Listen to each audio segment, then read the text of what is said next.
Hello and welcome to our Pokemon Soul Silver No Moves Challenge. Our challenge begins after our initial rival fight as there's no way to survive that battle.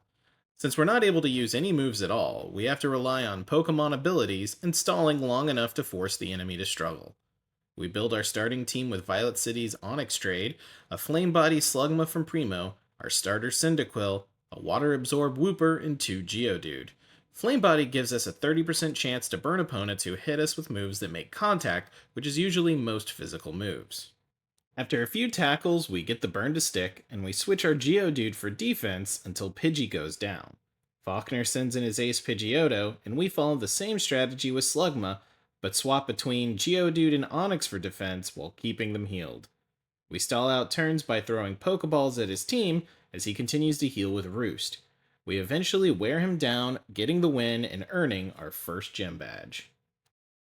Hello and welcome back to our Pokemon Soul Silver No Moves Challenge. It's time to take on Bugsy's Bug Gym, where we learn from a failed attempt that it's best to get Metapod to struggle itself instead of hoping for Flame Body to trigger, as their Shed Skin ability stalls us too long to stay healthy. Scyther U-turns into Kakuna, and it takes a while before I remember that Poison Sting does not make contact, and Slugma's getting hurt for no reason. We switch in our more defensive Pokemon and have to burn through a good amount of items to fend off the poison damage. Kakuna eventually struggles itself to death, and we're left with Scyther, who likes to soften us up with Leer before attacking.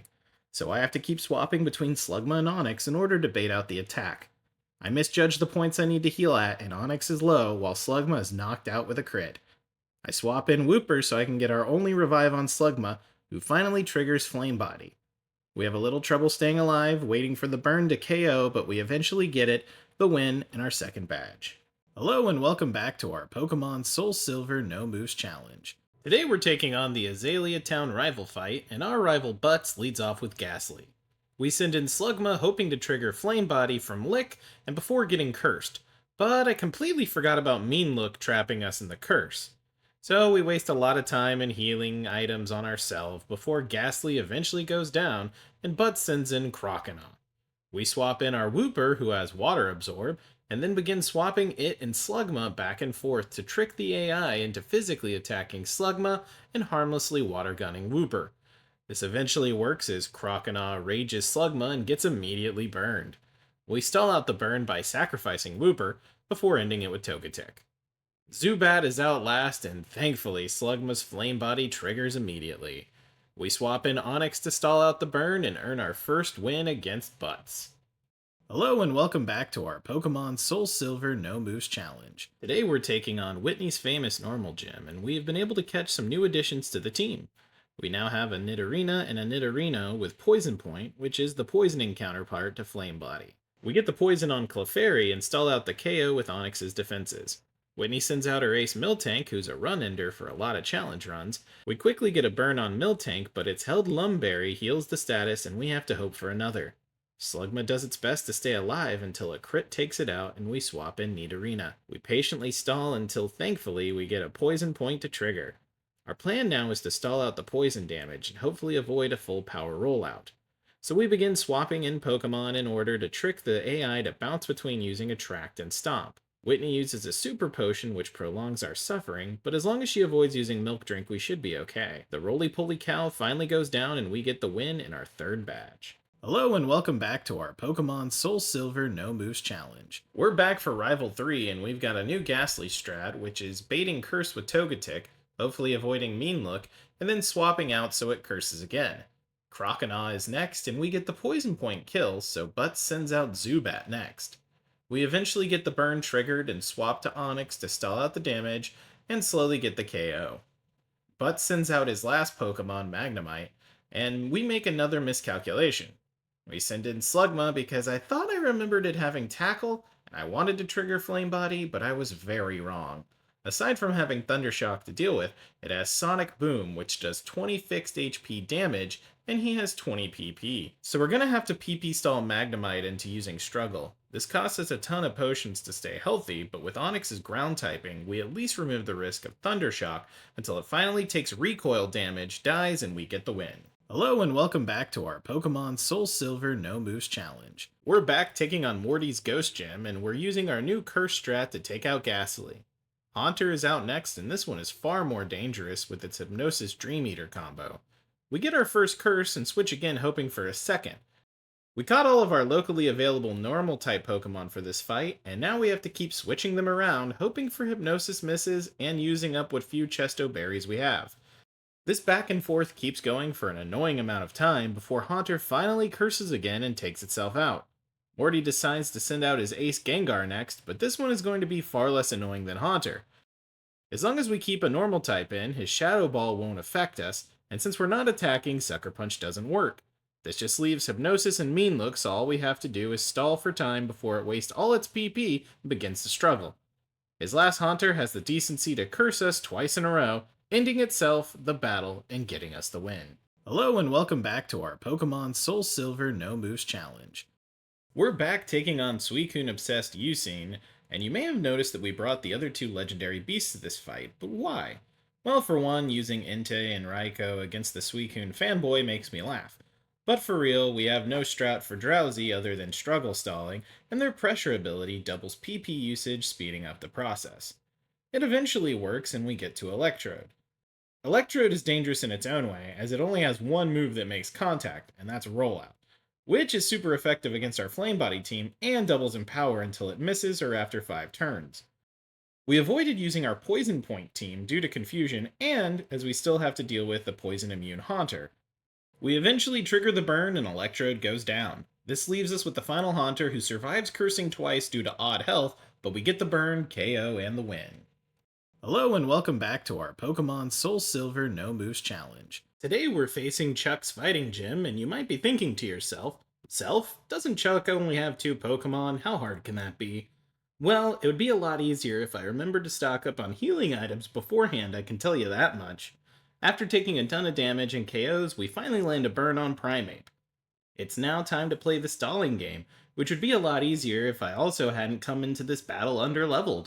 So Chuck prolonged our suffering by hyper-potioning Primeape, but he eventually goes down and out comes Poliwrath. I swapped in Nidorina, who took the full force of Focus Punch and dies as a result, but not before triggering Poison Point. I revive Quagsire as his Water Absorb should be vital, but Poliwrath is hitting like a truck. I take turns keeping Quagsire alive and trying to heal up Togetic before Quagsire goes down again. Eventually our stalling pays off. Poliwrath goes down, we get the win and our 5th badge. Hello and welcome back to our Pokemon Soul Silver No Moves Challenge. Today we're tackling Jasmine's Steel Gym. You'll notice this fight is sped up a lot more than the others as it's far more drawn out, but fear not as we have a pretty solid plan. First of all, the gym throws us a break by not making us battle any other trainers, but the big second here is that Jasmine's 2 Magnemite have Thunderbolt and Sonic Boom, and I finally realized I had a strategy that I could have been using earlier. Our Quagsire returns as an obvious ground counter to Thunderbolt, and then we switch into Haunter who has Ghost normal type immunity. Now I can play Hot Potato back and forth between them and take no damage until they struggle and we face Steelix. For Steelix, we're going to swap between Flame Body Magmar and our defensive wall Forretress. We need him to use Iron Tail, but he'll want to use Rock Throw and or Screech on Magmar. Swapping will allow us to remove the defensive drop and give us time to heal up until Flame Body eventually triggers, Steelix goes down, and we get our 6th badge. Hello and welcome back to our Pokemon Soul Silver No Moves Challenge. Today we're giving Price's Ice Gym the cold shoulder. I'd like to introduce you to the star of the run Tyranitar, whose Sandstream ability summons a Sandstorm to do 1/16 max HP damage per turn. This is going to give us our most consistent damage for the rest of the run. And in case you had no idea how you could have a Tyranitar this early in Johto, you can find Larvitar at level 17 in the Safari Zone once you've unlocked Decorating. We then spam the heck out of the daycare to boost levels, which, while time consuming, wouldn't nearly take as long as no moves battling. As a ground type, Piloswine is immune to Sandstorm, but we do get Flame Body triggered, so we won't be a problem. Dugong is out last, and like Seal, it has no contact moves and rest, so we have to rely again on Sandstorm. Wearing him down is going to take a long time, but with our trio of Shuckle, Fortress, and Tyranitar, it won't be so bad. They're now going to be our main team with Flame Body or Poison Point where needed. Dugong finally goes down and we get the win and our 7th badge. Hello and welcome back to our Pokemon Soul Silver No Moves Challenge. Today it's time for our Rocket Rival fight, and Tyranitar and Magmar make quick work of Golbat. Feraligatr is out next, and it's hitting harder than I planned, so we have to swap between viable Burn Poison members until we finally get Poison Point to trigger. Magnemite's out next, and it thankfully finally has a contact move. which will be helpful since steel types are immune to Sandstorm. However, it seems the AI is prioritizing Sonic Boom over risking the contact burn, so we'll have to hot potato everyone around until we either use up its PP or trick it into Spark. It finally does as we get the Flame Body triggered and he sends in Sneasel next. We send in Tyranitar to make sure Sandstorm is active, and then begin baiting a Flame Body trigger, which we get, which leads us to his final Haunter. The dummy still has Curse, which combined with Sandstorm damage gets us the win. Hello and welcome back to our Pokemon Soul Silver No Moves Challenge. Today we're dealing with the entire Team Rocket radio tower. First we take on Petrol and his 5 coughing and 1 wheezing, and we swap between Haunter and Fortress to avoid poison damage and force self-destruct. Next up, Proton stops us in the stairway, and we first set up Sandstorm with Tyranitar, then Magmar triggers Flame Body on Golbat. Last out is another wheezing, but we actually get the burn and Sandstorm wears it down, getting us the win. Ariana leads with Arbok, who gets burned quick, and Sandstorm helps KO quickly. Murkrow is out next, and while we can't inflict a status, Sandstorm does the job. Vileplume is out last, and again we won't be able to inflict a status, so we just have to wait for Sandstorm to wear it down. We finally get to Archer, who leads off with Houndour, and it drops from Poison Point. Houndoom follows up, but it too gets poisoned quickly and drops. Finally, it's one last coughing. We don't get any luck triggering Flame Body, but again Sandstorm does enough consistent damage to take it out and end Team Rocket for good. Hello and welcome back to our Pokemon Soul Silver No Moves Challenge. Today we're not battling Claire's Dragon Gym, and she leads off with my favorite not a dragon, Gyarados. The big Water Onix takes a lot of Sandstorm damage that gets healed and only triggers Flame Body right before going down anyways. This leads to Claire's first Dragonair. We spend a lot of time trying to bait contact for Flame Body, but we don't get any luck. Its Shed Skin would have made this a little pointless, but Sandstorm eventually does its job. Next out is Claire's ace, Kingdra, who has no contact moves to exploit and has a Citrus Berry to annoy us with. We stall by swapping Water Absorb Quagsire and Forretress until it eventually goes down. Out last is the second Dragonair, and we bait the burn early only for Claire to use a full restore. We get another burn, but of course Shed Skin has to heal it. This actually happens 2 more times while we stall out Dragonair. We KO the Danger Noodle, getting us the win and our final Johto badge. Hello and welcome back to our Pokemon Soul Silver No Moves Challenge. Today we're taking care of pre-Elite 4 battles, and as you might expect, the Kimono Girls' single battle evolutions go down quickly to Sandstorm. Now we have our last Johto rival fight, and Butts leads with Sneasel, who catches poison and goes down quick. Feraligatr is out next, and it too catches poison after a minute and goes down, leading into Haunter, who still hasn't learned its lesson and curses itself, which speeds up its death. Magneton comes out last, and the strat here is to bait out all the uses of Magnet Bomb with Quagsire, so it'll have no choice but to use its one contact move Spark on Magmar when we send it out. It takes a minute, but we do get Flame Body to trigger, and it eventually goes down. This leads into Kadabra, who is easy as Dark-type Tyranitar can sit in unharmed while Sandstorm does its job. It slows down the process with Recover, but we eventually make it through. Last out is Golbat, who gets burned, KOs, and we get the win. Hello and welcome back to our Pokemon Soul Silver No Moves Challenge. Today it's time to battle Elite 4 Psychic Will, who leads with one of his Zatus. This one has U-turn, which does make contact, however it has no plans to use it. We've got leftovers on Fortress though, so we've got no problems outlasting Sandstorm. Jinx is out next, and as we wait for the status to trigger, you might be wondering how we got leftovers for the whole team. And as Jinx gets burned, I can tell you that yes, I did daycare train a team of pickup Pokemon to level 81, and then Sandstorm battle weak Pokemon until I rolled 6 leftovers. Yes, it did take forever, and yes, I would do it all again if I had to because it makes this run easier. Executor is the next victim of our Sandstorm barrage, and it goes down, which leads to Will sending out his ace Zatu. We do get an early Poison Point trigger, but naturally he burns his full restore on it. It takes a little more time to get another one triggered, but with Sandstorm, it goes down and we get the win. Hello and welcome back to our Pokemon Soul Silver No Moves Challenge. Today it's time to battle Elite 4 Poison Ninja Koga, who swaps out Burned Ariados with his Fortress as we keep out our own. We know it's just a matter of time before he goes for Explosion, and out comes Crobat, who also gets burned. Koga full restores, but that's okay as we get another burn anyways and Crobat goes down. Out next is Venomoth, who doesn't have any contact moves, so we just keep stalling with Fortress as Sandstorm wears it down. This brings Ariados back around only for him to pivot to Muck. Muck is going to be extremely annoying as it's holding Black Sludge, which is a held item that operates the same as Leftovers for exclusively poison type Pokemon. This healing offsets our Sandstorm damage, so since it only has poison and status moves, we just stall with Fortress until it eventually struggles itself to death. Koga tries to keep Ariados alive with a full restore, but it still goes down and we win. Hello and welcome back to our Pokemon Soul Silver No Moves Challenge. Today we're back to fight one of the better versions of Elite Four Bruno, and we lose a few turns of Sandstorm damage trying to trigger Flame Body on Hitmontop. But it goes down anyways, and we move on to Hitmonlee. We wait out the Poison Point trigger, Bruno full restores, but gets poisoned back right away. When it goes down, Bruno sends in his best fighting Pokemon, Onix. Seriously though, why Onix? I think they swapped Brock and Bruno back in Gen 1's development, and then just threw in the Onixes to his team as an inside joke. This Onix in particular has two problems. One, its typing prevents sandstorm damage, and two, it doesn't have any contact moves, so this means we have to wait for it to struggle and take itself out. Bruno sends out Hitmonchan, who starts throwing punches, but gets itself burned and it goes down. Finally, Bruno sends out his ace Machamp, who gets itself poisoned, almost dies, but of course, full restore number 2. We literally spend multiple turns trying to re-trigger poison only for Sandstorm to kill it, and we get the win. Hello and welcome back to our Pokemon Soul Silver No Moves Challenge. Today we're speaking to the Elite Four's manager Karen, who full restores her Umbreon, but we trigger another poison point which brings us to Vileplume. Thankfully, Petal Dance makes contact and we get the burn, and it goes down quick. Karen sends out Houndoom next, and so I think Houndoom's a pretty cool Pokemon and can do a lot of fun for challenge runs. As a dark type, it has immunity to psychic moves, and then if it has Flash Fire, it's not only immune to fire moves, but if hit by one, it powers up Houndoom's own fire moves.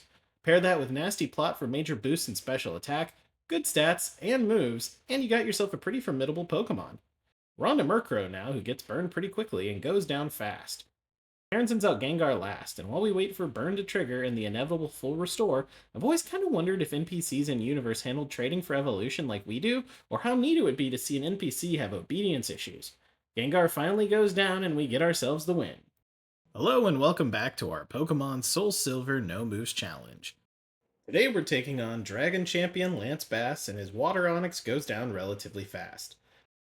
Lance sends out his first of 3 Dragonites, who goes down quick with poison. Aerodactyl is out next, and we triggered the poison point early and wait out its eventual death. My favorite Charizard is out next, and it takes a while to trigger the poison, but you know what that means, full restore.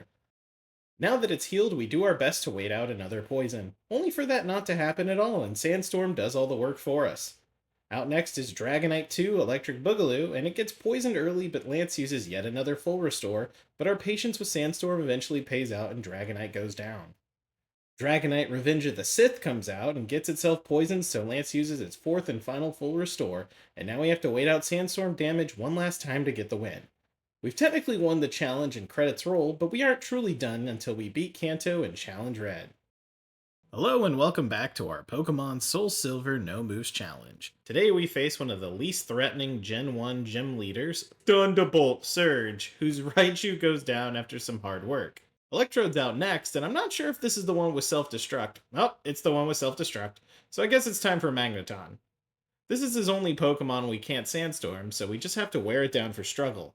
So what are we going to do for the next 16 seconds? Well, if you're interested in these challenges, I stream Pokemon and Final Fantasy challenges over at twitch.tv/LordofSausages, and use the shorts as a way to share challenges that were too long or boring to stream.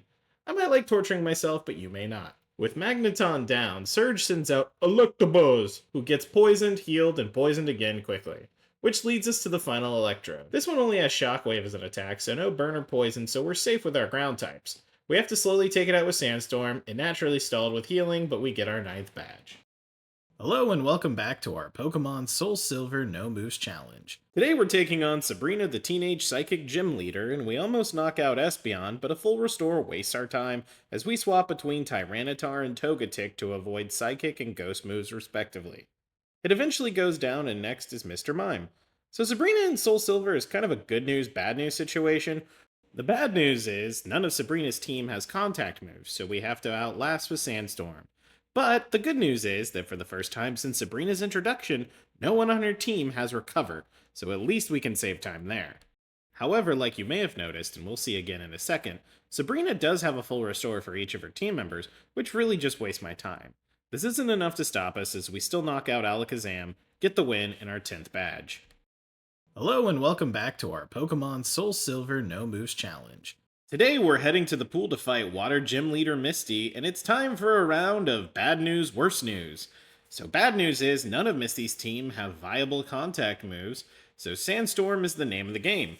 But the worst news is Misty runs a Quagsire, so we can't even Sandstorm it and have to struggle stall instead. As you can see, this takes quite a bit of time before it runs out of PP and we can finally move on to everyone's favorite pool floaty Lapras. So Lapras has the only contact move on the team with Body Slam, but it has absolutely zero desire to use it against us. But thankfully we have the defensive bulk to outlast it, and Misty moves on to her iconic Starmie. I've got to say that I'm already super tired of the Kanto gym leaders and their one full restore per Pokemon, which is ironic as I'm literally only using items myself. Starmie finally goes down, which earns us our 11th gym badge. Hello and welcome back to our Pokemon Soul Silver No Moves Challenge. Today it's time to hide the Miracle Grow as we take on Grass Gym Leader Erica. She leads with Pure Grass Tangela, and while we wait for Sandstorm to KO, let's talk about this gym's problems. Erica is a problem for status moves and no moves runs, as Kanto's grass types rely heavily on special attacks, so there's only one contact move in the bunch. Grass type immunities to powder moves and Leech Seed, plus a frequency for poison secondary typing, cripples most of these strategies. And then finally, recovery moves abound, which just makes it harder to stay alive and take them out. Blossom here has Giga Drain and Synthesis plus a full restore to really annoy us. Last out comes our status moves champion, Jumpluff, and it's a blessing and a curse. Jumpluff has Giga Drain and Leech Seed to impede our Sandstorm, but it does have U-turns, so we actually have a chance to burn. But Erica will full restore twice before we eventually get the KO with Sandstorm and our 12th badge. Hello and welcome back to our Pokemon Soul Silver No Moves Challenge. Today we have a case of deja vu as we face Poison Gym Leader Janine. Does it feel weird to anyone else that they've moved Koga to the Elite Four, but also kept what is essentially the same fight in Kanto? I get that Lorelei and Agatha were replaced by Price and Morty, so there is some balance and familiarity. At the same time, they already replaced Giovanni with Blue, so it's not that we had to keep each gym identical or anything, but then we also have two dragon bosses, so it's all kinda silly logic. So unlike Crobat and Weezing, we aren't able to trigger Flame Body against either area dose, so we have to rely on Sandstorm to take them out. Old Psychic Fly and Venomoth is out last, and it doesn't have any contact moves, so we're waiting for Sandstorm through a Citrus Berry and the last full restore. Naturally, this process takes a while, but we eventually get the KO, the win, and our 13th gym badge. Hello and welcome back to our Pokemon Soul Silver No Moves Challenge. Today it's time for our final rival fight of the entire challenge, and while Sneasel went down easy, Magneton of course is going to require us to struggle stall it, and naturally Quagsire is going to be our best option to wall it. I guess I can use the next 17 seconds to talk about our upcoming challenge. It's still in progress, but I'm currently running a Pokemon Blue status moves only run, and if you understand Gen 1's mechanics, you know why this is such a daunting task. The biggest problem is the AI has infinite PP, so you can't struggle them, but I'll save the rest of that for later. Magneton finally struggles itself out and we get Alakazam. And while Alakazam doesn't have any contact moves, Tyranitar has immunity and Sandstorm to handle ol' spoons. Butts now sends out Feraligatr. We swap between Quagsire and Magmar to bait out Flame Body triggering, and out next is Golbat, who also gets burned quickly and goes down. Last out is Gengar, and no, Butts never learned his lesson, and we trick him into using Curse twice, getting us the win. Hello and welcome back to our Pokemon Soul Silver No Moves Challenge. Today it's time we rock with Brock, and our outlook here is a bit mixed. We can't use Sandstorm as the entire team is immune, so I opt for our more defensive Nidos for Poison Point and then using the rest of the team to bait moves. Unlike Graveler, Rhyhorn doesn't have any contact moves, so we have to struggle. Having Togetic lets us avoid moves like Earthquake, but we will still have to avoid upcoming rock moves. With it down, we move on to Brock's iconic Onix, who manages to get quickly poisoned and other than a Citrus Berry stall, goes down quick. Up next, the almighty Helix Fossil Omastar, who we have to stall so we safely waste its Brine PP with Quagsire. We then stall out the rest of its PP with Forretress, which brings us to Brock's last Pokemon and Scyther's great-grandfather, Kabutops, who gets poisoned twice before going down and getting us our 14th gym badge.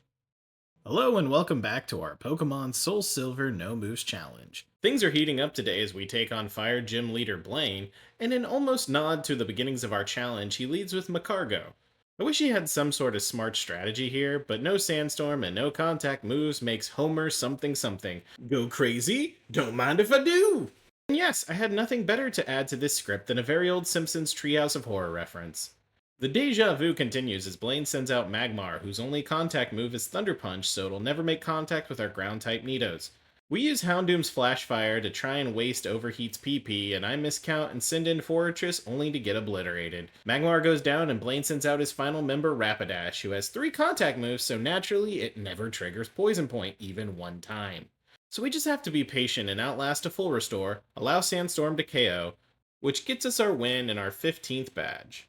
Hello and welcome back to our Pokemon Soul Silver No Moves Challenge. Today we're taking on our final gym leader Blue, or Butts, or whatever silly nickname we all gave him back in the day. Executor went down to Sandstorm, which brings us to Rhydon. He's got contact moves, but we're also weak to Earthquake, so we swap between Poison Point or Flame Body and Togetic to avoid it as best we can. Once Rhydon goes down from Poison, Blue sends out Water Onix. He has 3 contact moves, so it's only a matter of time before we can land a burn and take him out. Arcanine is sent out next, but despite using contact moves, we just aren't able to trigger anything, but thankfully Sandstorm gets the job done and now we face Machamp. Like Rhydon, we have to try and avoid Earthquake and Stone Edge, and hopefully get a trigger from Dynamic Punch or Thunder Punch, which we do get, and he goes down. Blue sends out his final Pokemon, Pidgeot, which is weird because in most games he leads with it. We get a quick poison, then a full restore, then another poison, and it goes down and we get our final gym badge. Hello and welcome back to our Pokemon Soul Silver No Moves Challenge. Today we're facing the end of our challenge as we fight Red atop Mount Silver. By placing Nidoqueen against Pikachu, we force it into having to use its contact attacks, which triggered Poison Point and took it out. It went by fast, but we did lead the battle with Tyranitar, whose Sandstorm ability replaces the normal hail condition of this fight. So now not only are we not taking any hail damage for the rest of the fight, Red's entire team will take Sandstorm damage. You may have noticed at this point that we aren't switching anymore and are using a strategy we haven't up until this point. I realized very early in planning that I had a chance to redeem one of Gen 2's most overlooked Pokemon, Shuckle. I ran the numbers and saw with the right plan, EV training, and for the first time in the run, X items, Shuckle becomes an unsurmountable wall that Red has no hope of defeating. Red has no choice to fall before our weird little rock turtle worm thingy, and we win the battle and the challenge. Thanks for joining us.